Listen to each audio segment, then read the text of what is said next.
Hey y'all, Billy from Perma Pastures Farm. Before we get started, I want to remind you, Grindstone Ministries is needing your help down there in Idabel, Oklahoma. They're not getting any federal help because no rich people live there, so be sure to help them out there.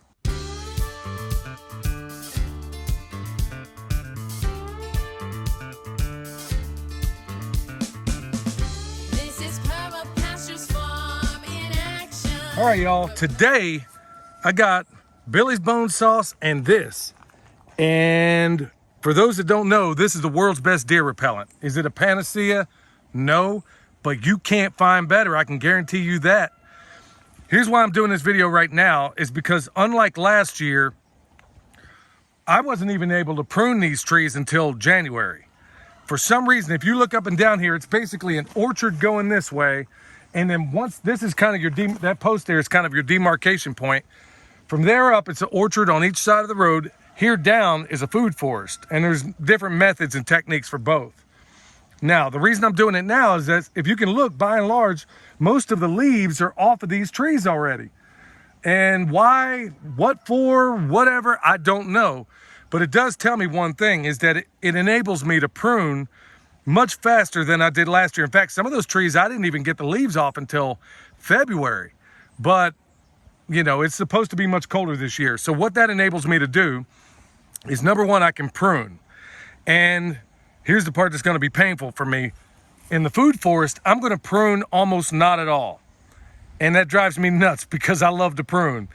But I'm gonna let it go more wild, and we'll talk in future videos as to why that is. But everything in the orchard, consider this. I got a drive surface up and down here, okay? Now the branches that are gonna be going into the road or into another tree, I want to get rid of.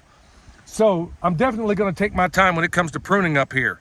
But also when I'm pruning, it also enables me to go ahead and put this on, because when the leaves are off, here's the problem when the leaves are on, rather. When the leaves are on, here's the problem you run into. This stuff can be somewhat caustic to any green surface. Now I can paint this indiscriminately all over the tree when the leaves are off. I'm not worried about it. There aren't any buds or anything to concern myself with. But when you have leaves on there, it'll make them die back, it'll make them wilt, and in some cases, kill the leaves, but not the tree. So here we got an apple tree, and it's wanting to be a tree, not a fruit tree, okay? So, but it's also in the food forest area, which means, this is the frustration for me, is that I know that this tree is wanting to be vegetative. So, my compulsion is to want to train this thing, even if we don't do a espalier, I at least want it to be at least sticking out. Problem is with this tree, I can already see it, is that right here is the driving surface. And I know that when this thing gets bigger, look where it's going to want to go. When it's laden, it's going to be out here in the driving surface, so I can't have that. Here's why I want to, and why I try, when I put on bone sauce, the reason I try to prune first is so that I'm not putting bone sauce on branches that are going to be taken off anyway, which means you can make this stuff go much, much further. So, I'll do videos, and I have before. I'll do it probably on Patreon, where I go into great detail on pruning. But what I want to do, before I even get hot on this, I'm going to go ahead and remove the branches I know are going to be problem children, okay? And there's a couple of ways I can go about that. I got some loppers up there, and I got this saw here. And y'all, hey, look, the reason I got this stuff, these gloves on, is that when you start messing with bone sauce, if you get it on your hands, it ain't gonna hurt you none, but it is gonna stink for a while. So, that's why I pretty much wear them. Okay, so first thing I'm gonna do is that the ones I know are gonna be problem children, I'm gonna get rid of right now. I'm gonna kind of scoot my way around here, and then watch out for my blueberry. Now, you got what's called a healing collar on this thing, and that's basically right here. I want to try not to get on it. I want to be on this side of it. If it were a big branch, let me go ahead and demonstrate that. I'd go ahead and give it a hat tip to Stefan Subkowiak. You want to put a little kerf underneath it, because if you cut it off like this and it's heavy, it's going to go down, it's going to girdle that bark all the way down. Ask me how I know. Found that out the hard way years ago. So let me go ahead and get rid of this. And once again, I know somebody's going to say, well, why don't you use a sawzall? Well, whenever I demonstrate anything, whether it's pig butchery, whether it's chicken butchery, whether it's pruning, no matter what it is, you'll always see me use it. You'll almost never see me do it with anything battery powered or otherwise. And the reason for that is everybody has access to this stuff. And some people may not have access to a Sawzall and some of these other things. Okay, as I'm cutting this thing, as I get to the end of it, I'm kind of holding it as best I can just to make sure it doesn't strip down. So there you go, I got that. It's on the healing collar. I'm gonna put that off to the side. Here's another problem child that I think is gonna probably go up in there, okay? But there's other ones that are bigger problem children, okay? And I'm only gonna take a third of a tree. Like I said, I'll cover pruning in greater detail. I'll go ahead and remove this, and remove this, and I'll explain the reasons at another time. All right, this one here is 50%. It's whatever it is, if it's 50% or greater attached to the trunk, if this is 50% or more, I'm gonna take it off too. Plus, we only want a central leader on this, which is gonna be right here. So I'm gonna take it off, but remember, you don't wanna be removing more than 30% of a tree in a year. All right, now that I got this thing pruned, like I said, this is on the edge. This is technically in the food forest. So I'm gonna do minimal pruning. I'm not gonna do much more than that. So also what's happening is that because I've done the pruning now, this thing is going to blast out all kinds of roots down in there through the fall and the winter. Now, I'm ready for my bone sauce, but think about it. There's a third of this tree I no longer have to put it on, which means it's gonna stretch this stuff that much further. Now, if it's cold where you are, you may have to heat this stuff up, but generally that's what it's gonna look like. If it's brown, it's okay. This is more of a dark brown, almost black. Now, to make it go even further, here's what I do. In the past, because the deer are doing weird stuff all of a sudden, and there's a lot of reasons as to why that may be happening, I would basically put this stuff down. If you look in the previous video, I would just put it down one side. And you really don't need that much on a tree this size. I would put it down one side, maybe on the other side, maybe hit it on 4 sides, and you could really stretch this stuff. Because frankly, I'll admit, it's not cheap, but then again, it ain't easy to make. This stuff, every batch takes 12 to 24 hours. So all I'm gonna do is go as high as browsing height, which basically you could say your neck, or let's say 5 feet, okay? So basically from here down, that's where I'm gonna put it. And you can see it go all the way down. What we've noticed also is not only am I protecting it against the deer, now the places I pruned, I am gonna avoid that. I'm gonna go around it, okay? Now I'm gonna take this all the way down, avoid all the places I pruned, and here's what we found out doing this, is that all these metal guards, these hardware cloth guards that we put around all these trees, all of those are really not needed, because we found out also that the rabbits, even though we got a massive rabbit population around here, they don't even fool with it. So we go plumb down to the ground, and there's even some evidence, and I'm not prepared to state this emphatically yet, there's even some evidence that the voles are even repulsed by this, because we had a black locust over here that didn't make it, and really we don't even put this on the black locust 9 times out of 10.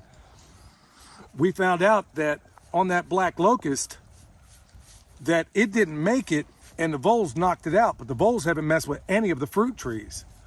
Now, like I said, that's not conclusive evidence yet, but it is something, you know, to take note of.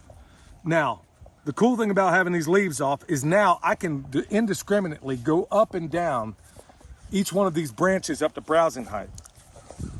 And so all those bucks that are, you know, about in their, right now it's about the peak time of their rut, when they go up here and want to rub up against something, they're going to think twice about this tree. Like I said, it's not a panacea, but I promise you, it's better than anything you can buy off the shelf at any place, Tractor Supply or otherwise. So I'm going to go up about yay high, and I'm going to go all the way around this tree. So I think you get the point. This branch here, I can hit it all the way out. I mean, look at that. I barely used any of it, and I got this tree pretty much squared away.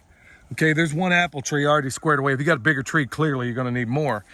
But, I mean, this is another little thing I do, because it kind of puts out the clarion call. It's almost like the Passover up in here, y'all. I'll take this, any wooden surface, and I'll put this stuff all the way up and down. That's just what I do. You don't have to do that. And keep in mind, This stuff was made exclusively for orchards and food forests and stuff like that.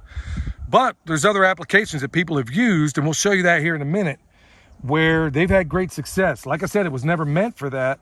But then again, it wouldn't be the first time in history that somebody had great results for something that was never intended to be that way. In fact, Viagra is one of those. So that's one chemical. That was one thing that was designed for one purpose and wound up being used for another. So all you guys with those limp noodles out there, keep that in mind. Now, there is a cautionary tale of this.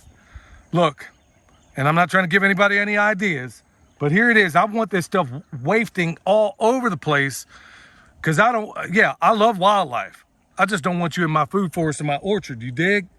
I don't want you nowhere near there.